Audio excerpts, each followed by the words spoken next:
Hello friend, कैसे हैं आप सभी को जय हिंद, नमस्कार साथियों। स्वागत है आपका एक बार फिर से मेरे इस नए वीडियो में।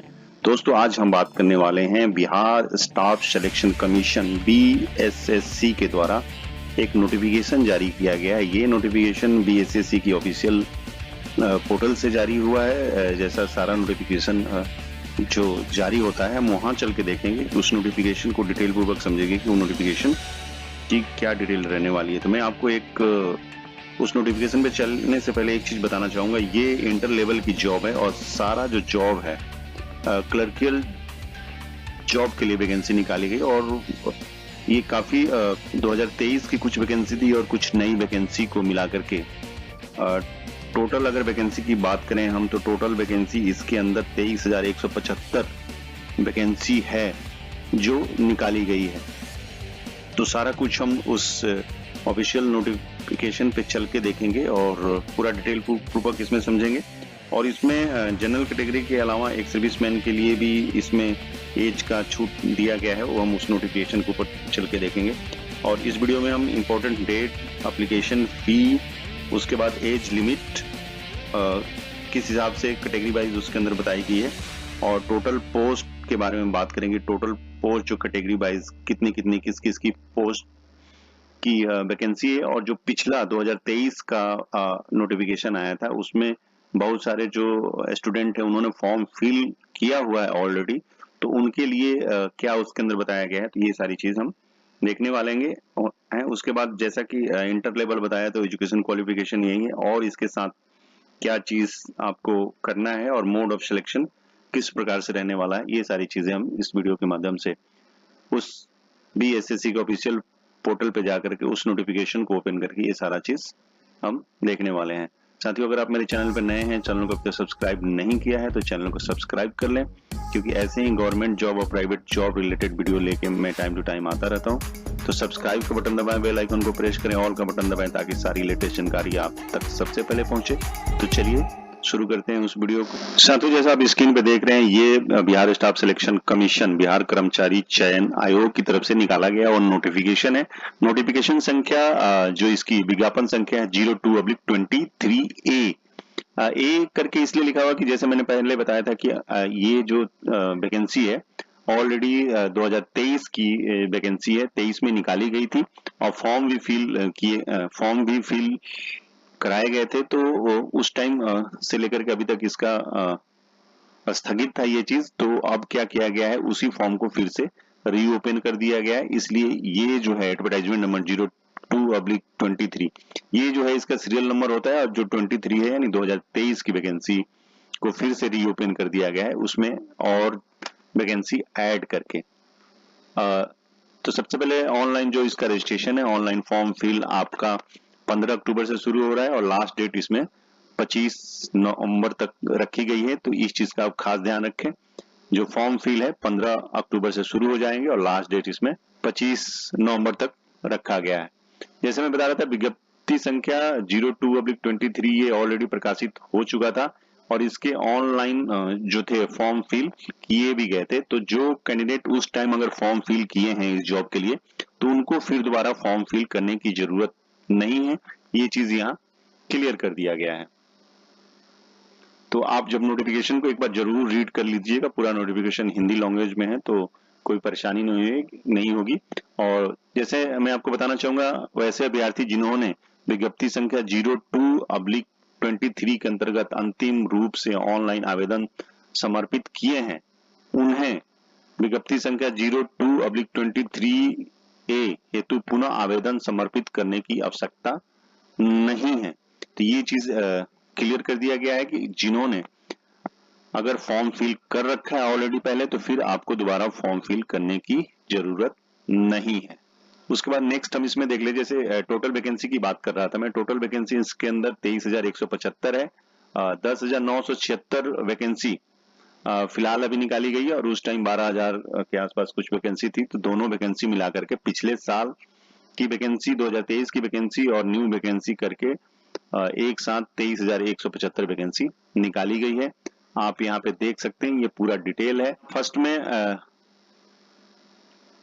सीरियल नंबर लिखा है, फिर उसके बाद पद का नाम लिखा है, विभाग लिखा हुआ है, वेतनमान, न्यूनतम शैक्षणिक योग्यता और तकनीकी योग्यता इसके अंदर लिखा गया है। उस तो एक सारा नाम बताते हुए मैं एक इसमें पद का नाम बताता हूँ। ये पद सारे वही हैं, क्लर्क की पद है और इसका जो जॉब लेवल है, जो इसकी सैलरी रहेगी लेवल 2 की सैलरी रहने वाली है। और विभाग की बात करें तो अलग अलग विभाग में बिहार सरकार की जितने भी मंत्रालय हैं, विभाग हैं, कार्यालय हैं, उनके लिए क्लर्क की वैकेंसी निकाली गई है। तो जैसे इसमें लिखा है निम्न वर्गीय लिपिक विभाग का नाम पथ निर्माण विभाग, ऐसे ही ये सारे नीचे विभाग है और ये इनकी वैकेंसी निकाली गई है। लेवल 2 का जॉब है ये और एजुकेशन क्वालिफिकेशन इसमें इंटरमीडिएट बताया गया है।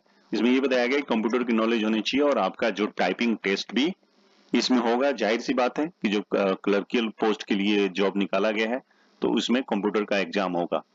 तो एक मैं बता देता हूं जो वैकेंसी है, ये जो टोटल वैकेंसी 38 वैकेंसी आप कैटेगरी वाइज वैकेंसी देख सकते हैं।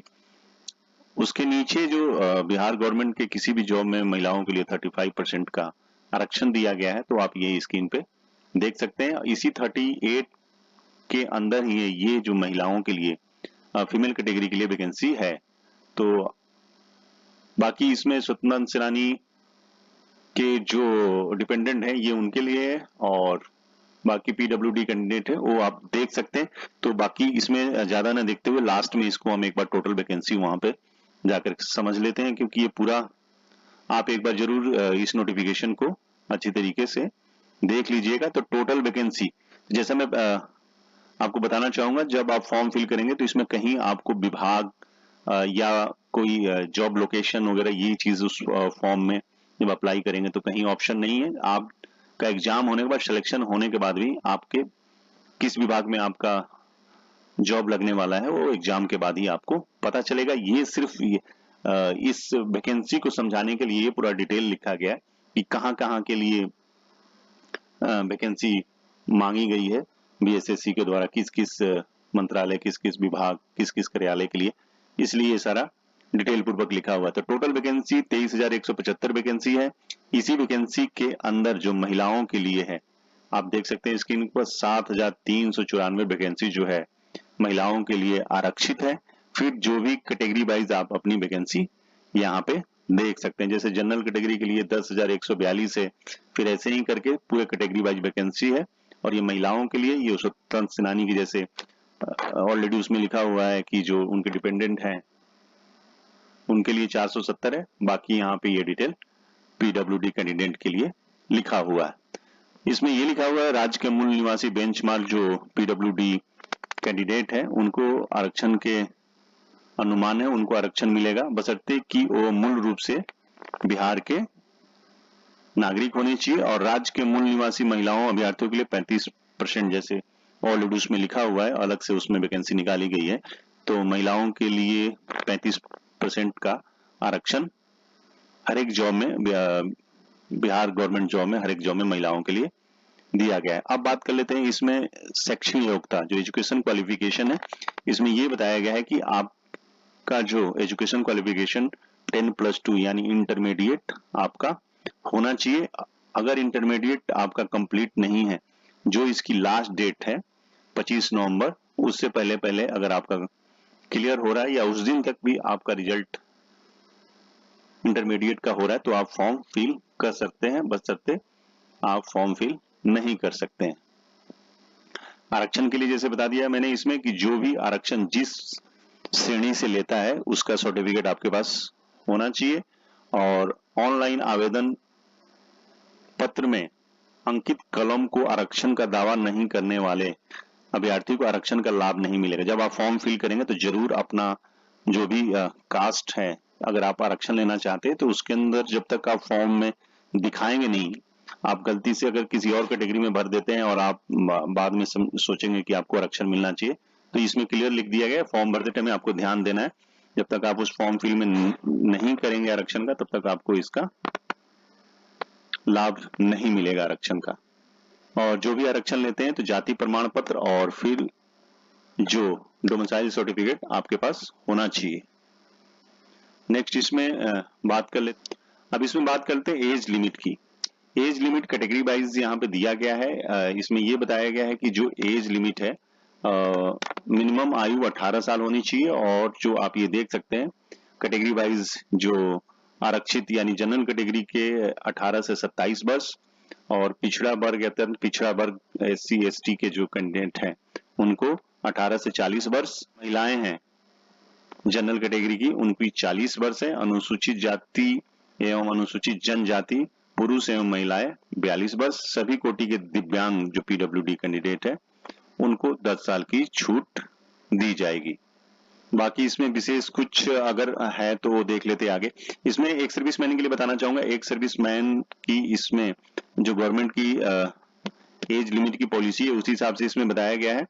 तो उस एक सर्विसमैन जब फॉर्म फिल करेंगे, जैसे आप सभी जानते हैं कि बिहार के अंदर एक सर्विसमैन के लिए कोटे में वैकेंसी नहीं है, लेकिन आपको एज रिलैक्सेशन है तो आप फॉर्म फिल कर सकते हैं। जो जिस कैटेगरी के एक सर्विसमैन है उसी कैटेगरी में उनको रखा जाएगा। बस आपको फॉर्म भरने के लिए एज लिमिट में छूट दी जाएगी, एज रिलैक्सेशन दिया जाएगा। जैसे यहाँ लिखा हुआ है, कार्मिक एवं प्रशासनिक सुधार विभाग बिहार सरकार पत्रांक 2447 दिनांक 6/3/1990 के आलोक में भूतपूर्व सैनिकों को उम्र सीमा में 3 वर्ष तथा प्रतिरक्षा सेवा में बिताई गई सेवा अवधि के योग के समतुल्य रियायत दी जाएगी, बशर्ते उनकी वास्तविक उम्र आवेदन की तिथि को 53 वर्ष से अधिक नहीं होना चाहिए। तो जो भी कैंडिडेट एक सर्विसमैन अगर फॉर्म फिल करना चाहते हैं उनको उसी हिसाब से आयु में छूट दी जाएगी, बशर्ते उनकी 53 इयर्स से ज्यादा एज नहीं होना चाहिए, जो डेट दी गई है फॉर्म फिल की जो लास्ट डेट है।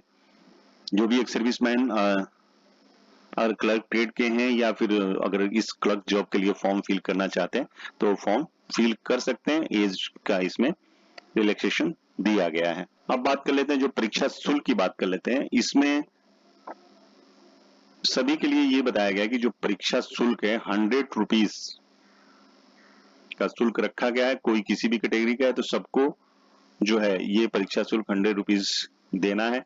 जब आप फॉर्म फिल करेंगे तो ऑनलाइन ही ये सारा पेमेंट आपका होना है। अब बात कर लेते हैं कि जो आपका एग्जाम होगा किस पैटर्न में होगा, क्या क्या सिलेबस रहेंगे, वो चीज एक बार देख लेते हैं।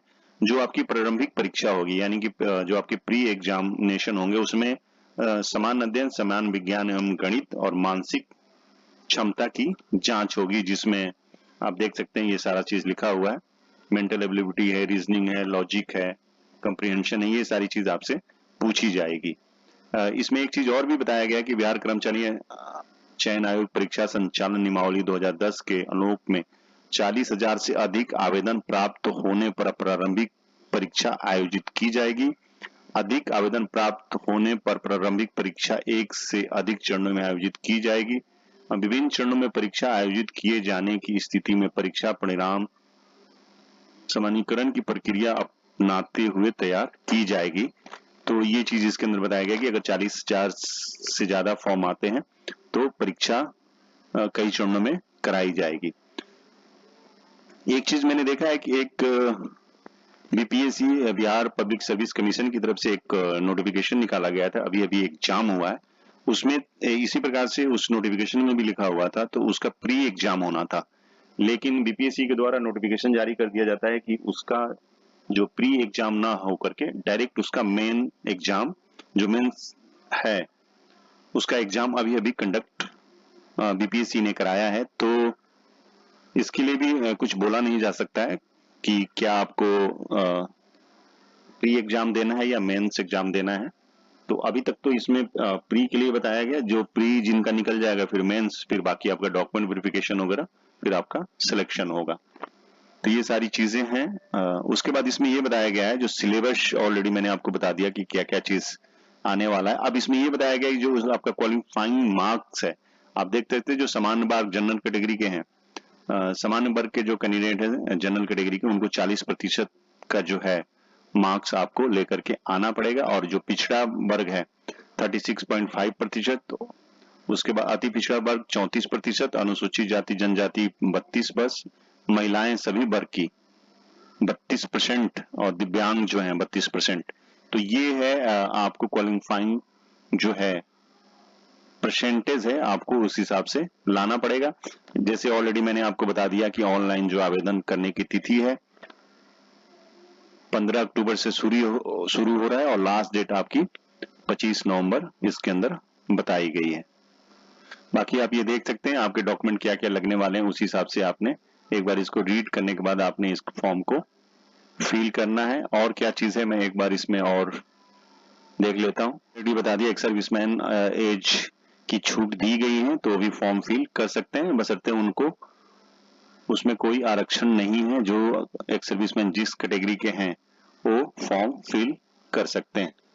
बाकी आप इस नोटिफिकेशन के ऊपर देख लीजिएगा। ये इंपॉर्टेंट डेट्स के बाद हम इसमें बात कर लेते हैं। ऑनलाइन आवेदन पत्र, योग्यता, आरक्षण संबंधित प्रमाण पत्र, अंक प्रमाण पत्र तथा इसमें के डिटेल दिए गए वो चीज आपके पास होना चाहिए। मैट्रिक का अंक जो है मार्कशीट आपके पास होना चाहिए। मूल प्रमाण पत्र, इंटरमीडिएट के समकक्ष जो भी आपके प्रमाण पत्र है मूल प्रमाण पत्र वो होने चाहिए। आपका कंप्यूटर टाइपिंग और कंप्यूटर ज्ञान संबंधित आपके पास उसका प्रमाण पत्र होना चाहिए, क्योंकि ये जरूरत पड़ने वाला है। अगर कंप्यूटर का आपके पास सर्टिफिकेट होना चाहिए। उसके बाद इसमें आवासीय प्रमाण पत्र आपके पास होना चाहिए। जाति प्रमाण पत्र, आप जाति का अगर आरक्षण ले रहे हैं तो जाति प्रमाण पत्र होना चाहिए आपके पास। अगर स्वतंत्रता सेनानी के पोता पोती नाती नतिनी का प्रमाण पत्र आपके पास होना चाहिए। दिव्यांग हैं अगर आप फॉर्म फिल कर रहे हैं तो आपके पास दिव्यांग का सर्टिफिकेट होना चाहिए। ये सारी चीजें आप देख सकते हैं। आप अधिकतम उम्र सीमा में छूट संबंधी प्रमाण पत्र आपके होने चाहिए। जैसे एक सर्विसमैन है तो उनका डिस्चार्ज बुक यहाँ पे लगेगा, दिखाना पड़ेगा उस प्रमाण एज रिलैक्सेशन के लिए। ये सारी चीजें हैं। इसमें ये बताया गया अधिकतम उम्र सीमा में छूट हेतु सक्षम स्तर से निर्गत सरकारी सेवक का प्रमाण पत्र, जैसे भूतपूर्व सैनिक का प्रमाण पत्र से संबंधित सूचना की प्रविष्टि विहित कॉलम में करना सुनिश्चित करेंगे। ऑनलाइन आवेदन भरने हेतु विस्तृत आवश्यक निर्देश, जैसे ऑनलाइन आपको फॉर्म फिल करना है इसके ऑफिशियल वेबसाइट https://bssc.bihar.gov.in के ऊपर जाना है। उसके बाद ये सारी चीजें आपको वहां पे उपलब्ध है। फिर आपको अपना रजिस्ट्रेशन करना है, फिर आप उन्हें इसका ऑनलाइन फॉर्म फिल करना है।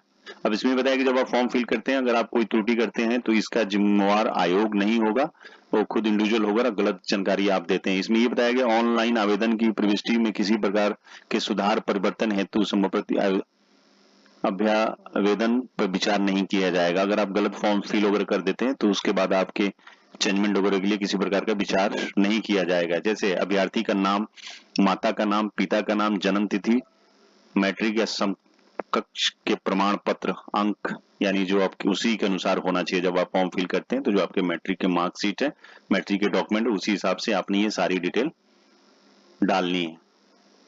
सभी अभ्यर्थी अपनी कोटि यानी कैटेगरी की प्रविष्टि सावधानी पूर्वक पूर्णतः अस्वस्थ होने के उपरांत ही भरें।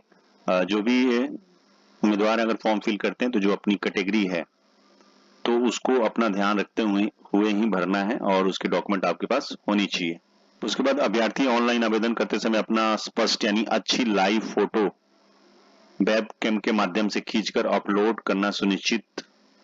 जैसे एक तो फोटो आपको जब फॉर्म फिल करेंगे तो एक जो फोटो है पासपोर्ट साइज का वो आपको तो हार्ड कॉपी उसके अंदर करना है। एक आपको जो फोटो ऑनलाइन वेब कैमरा से कैप्चर करके फॉर्म फिल करते टाइम देना है। आजकल हर एक फॉर्म वगैरह में ये चीज की जरूरत पड़ती है। अब इसके बाद देख लेते हैं कुछ महत्वपूर्ण इसमें निर्देश दिए गए। किसी भी अभ्यर्थी की परीक्षा में सम्मिलित होने की पात्रता का निर्धारण आयोग द्वारा किया जाएगा, वह अंतिम होगा। मात्र प्रवेश पत्र यानी एडमिट कार्ड निर्गत होने से अभ्यर्थी के अधिकृत का दावा संपुष्ट नहीं माना जाएगा। मतलब एडमिट कार्ड आ जाने से आपका मतलब जॉब नहीं हो जाएगा। इस प्रकार से इसमें बताया गया किसी प्रकार के पैरवी करने या कराने अथवा गलत या अपूर्ण सूचना देने अथवा चयन की प्रक्रिया को किसी प्रकार का अनुचित तरीका अपनाकर नियुक्ति प्रभावित करने का प्रयास करने वाले अभ्यर्थी को अभ्यर्थित्व की रद्द कर दी जाएगी। मतलब इस प्रकार से आपको धांधली में नहीं आना है और ना ही किसी से इस चीज के लिए संपर्क करना है या फिर किसी प्रकार का आपके इसमें संलग्न रहना है। नहीं तो आपका नेक्स्ट टाइम के लिए आप किसी भी फॉर्म के लिए बिहार गवर्नमेंट में जॉब के लिए आप फॉर्म नहीं फिल कर सकते। अभ्यर्थी ऑनलाइन आवेदन समर्पित करने के क्रम में हिंदी और अंग्रेजी में हस्ताक्षर दोनों करने हैं आपको। अब इसमें यह बताया गया इंटरनेट या बैंकिंग व्यवधान के लिए आयोग उत्तरदायित्व नहीं होगा। तो अभ्यर्थी अंतिम तिथियों का इंतजार नहीं करेंगे और उसके पूर्व से ही सभी प्रकार पूरी कर लेंगे। मतलब ये बताया गया है कि आप जल्द से जल्द फॉर्म भर लेंगे। हो सकता है कि लास्ट में कुछ नेटवर्किंग प्रॉब्लम वगैरह हो तो आप उस हिसाब से फॉर्म को फिल कर लें। और एक बार जरूर देखना है कि आप जब पेमेंट करते हैं तो सक्सेसफुल होना चाहिए, आपके अकाउंट से कटना चाहिए और सक्सेसफुल दिखाना चाहिए। इस चीज का आप ध्यान रखें। कई बार क्या होता है कि फॉर्म फिल हो जाते हैं, फिर आप पेमेंट आपका अनसक्सेसफुल हो जाता है। आप समझ रहे होंगे कि आपने फॉर्म फिल किया है, जब आपका डेट निकल जाएगा या फिर एडमिट कार्ड के टाइम आएगा जब आप देखेंगे तो आपको पता लगेगा कि आपका पेमेंट ही अनसक्सेसफुल है, पेमेंट ही नहीं हुआ है।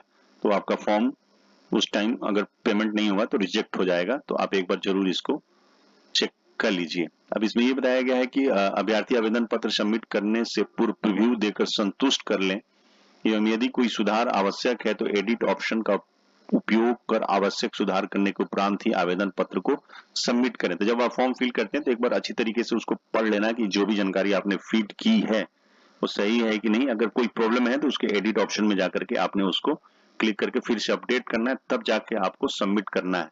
तो मेरा मानना है कि जब भी आप फॉर्म फिल कर रहे हैं तो बड़ी सावधानी से करें। कोई भी डिटेल जो है आप गलत ना फीड करें, नहीं तो बहुत ही सुनहरा मौका आपके हाथ से निकल जाएगा। इस चीज का आप खास ध्यान रखें। फॉर्म भरना बहुत ही सही तरीके से फॉर्म भरना है कि कोई चीज ऐसा ना हो कि फॉर्म आपका रिजेक्ट हो जाए।